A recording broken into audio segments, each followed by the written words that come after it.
I know I promised you a tour of Ecruteak today, but this'll have to wait just a few more minutes because the bug catcher on Route 31 has offered me a rematch, and I think his Pokémon have evolved, so it's not going to be for nothing.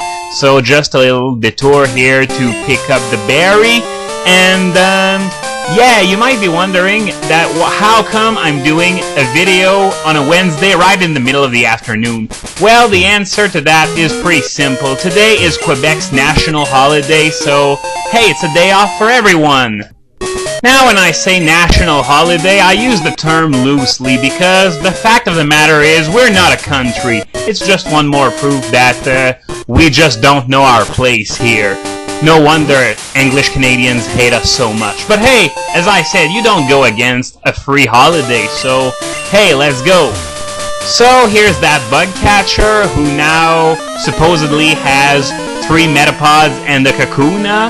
And you know, today is the 24th of the month and I still haven't finished covering the usage lists for the month of May. So I'm gonna get that out of the way before the month ends. There was one more thing I wanted to cover. You know, ever since the beginning of the Pokémon franchise, the Chansey line has always been one of the big mainstays of the metagame. In Red, Blue, and Yellow, it was even depicted as one of the few Pokémon that actually stood a chance against Mewtwo one-on-one. It gives you an idea of how good it was. Then came Gold, Silver, Crystal, and Game Freak did the right thing by nerfing its special attack to Oblivion, so no longer was it able to attack as well as it defended. You'd think that that would be a good move to balance the metagame, but there was just one problem. They nerfed the special attack, but then they gave it an evolution. What were they thinking? And you might imagine the result. Every single team had a Blissey, along with other staples like Skarmory and Snorlax. I swear, those 3 were on every single team. No joke. You think we have it bad right now with Scizor, and prior to that with Garchomp, before it was Uber? You haven't seen the incredibly stallish metagame of Gold, Silver, Crystal with, as I said, Blissey, Snorlax, Skarmory. That was just a mess. Matches could go upwards of 100 turns very easily back then. Now, we didn't have usage data back then, but it's fairly easy to assume that those 3 Pokemon occupied positions 1, 2, and 3 every month, or at least almost every month. But then came Ruby and Sapphire, and it gave rise to sort of an alternate metagame that ran alongside the Crystal one for a while. It was called the 200 metagame. It was comprised of only Pokemon that were in the Hoenn-Dex.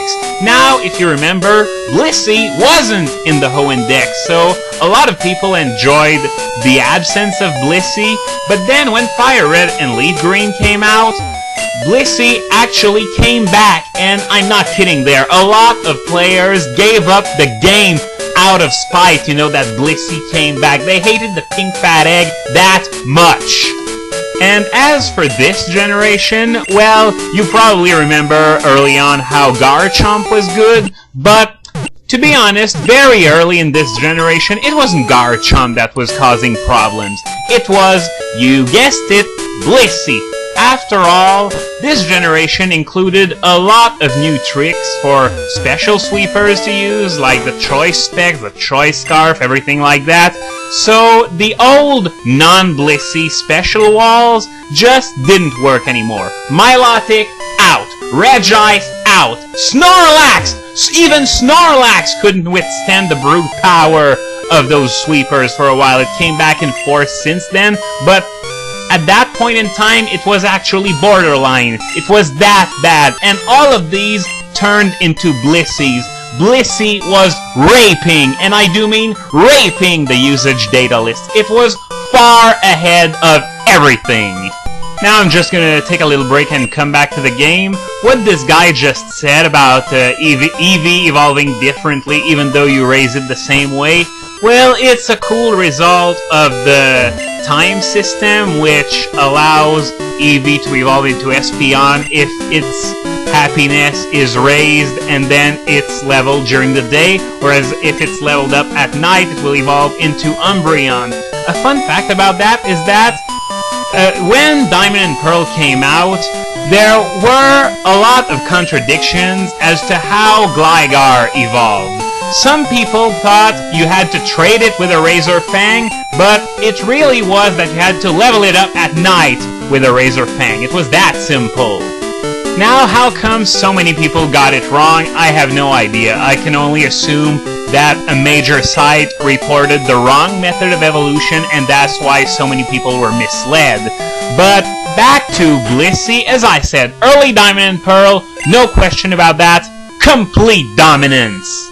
But eventually people started finding ways around it, and eventually Garchomp passed it, then other stuff. It began falling, number 2, number 3, number 4, number 5, you get the idea.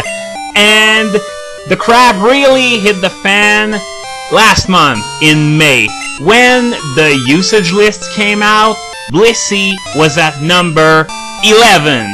Now, as I said, we haven't had usage data before late 2007, but it's safe to assume that, oh yeah, I need to progress a bit further into the game before I can head to the Tin Tower, I think. What? I only need the badge?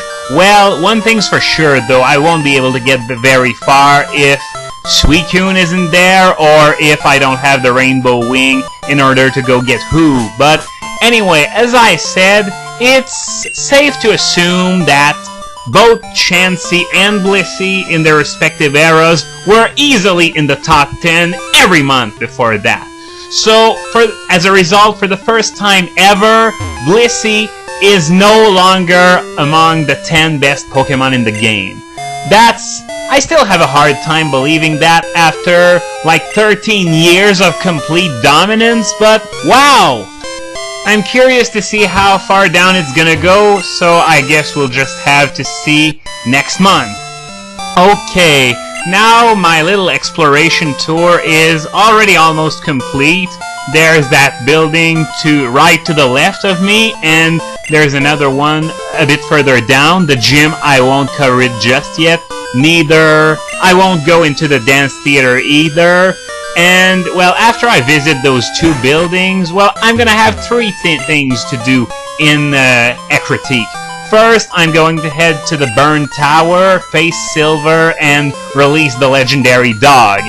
Second, I have to go to the dance theater, molest the kimono girls, and get the Surf HM as a reward. Third, it's the gym, and after I beat the gym, I'm going to have the right to use the Surf HM out of battle. Now I'm going to use the Surf HM to get to Lapras, but I'm going to need to catch something in order to surf on to take me to Lapras. It's probably going to have to be a Poliwag, since aside from Magikarp, it's all I can fish right now. But I guess I'm going to cross that bridge when I get to it. And of course, there's not just the Lapras I'm going to get once I can surf. I'm also going to visit the Ruins of Alph. There's one more puzzle that's going to be opened up by getting Surf. There are all kinds of items all across the world that can be obtained if I use Surf. So I'm going to go on a little exploration tour of the world using Surf like I did in Red. Okay, seems like this guy is going to give me something, but what? I'm kind of drawing a blank here. What is it? It's the item finder! Oh! That's neat, especially since I didn't even pick it up in Red, because you actually had to have caught so many Pokemon to get the item finder, something I didn't even bother with, but now I get it for absolutely free, and as with all key items, it doesn't waste any more slots in my bag, so that's cool. Not that I'm gonna bother with it much here, because it's still not nearly as user-friendly as it is in Diamond, Pearl, and Platinum, so I'm not gonna use it that much. Now, I'm not gonna check out that book just yet. I'm gonna do this in the next video, and after that, it's off to the Burn Tower to find Silver and release the dogs.